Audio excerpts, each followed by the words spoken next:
এই গেমটা আর আগের মতো নাই। আগে যখন গেম খেলতাম সবাই একসাথে বইসা বলতাম, বন্ধু আমার কাছে একটা কাস্টম আছে, কাস্টম খেলবি? আমারে বলতো তুই তো বট, তুই কি কাস্টম খেলবি? বন্ধু দেখ না, আসছে এই বটটা গেমে আছে, কিন্তু তোরা কই রে? তোদের তো এই গেমে পাই না। তো আমি এখন তোর কিছু নতুন প্লেয়ারদের বলবো, ভাই তোমরা যারা এই গেমটাকে নষ্ট করতেছ না, তোমাদেরকে একটা কথা বলি, এই গেমটা শুধু গেম না ভাই, অনেক মানুষের ইমোশন, অনেক মানুষের স্মৃতি জড়িয়ে আছে এই গেমটা।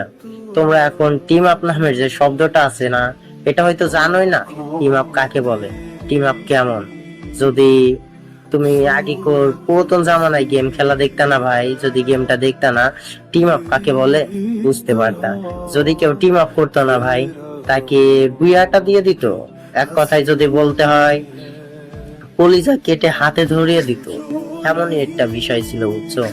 কারণ আর এখন টিম আপ শব্দ তোমরা তো জানোই না টিম আপ কাকে বলে।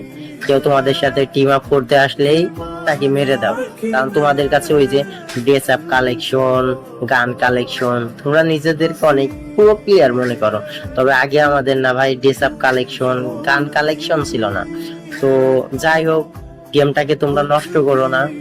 আর তোমাদের উদ্দেশ্যে একটাই কথা ভাই, এই গেমটাকে নষ্ট করো না ভাই, এই গেমটা অনেকের ইমোশন। তো যাই হোক, ভিডিওটি ভালো লাগলে অবশ্যই লাইক কমেন্ট শেয়ার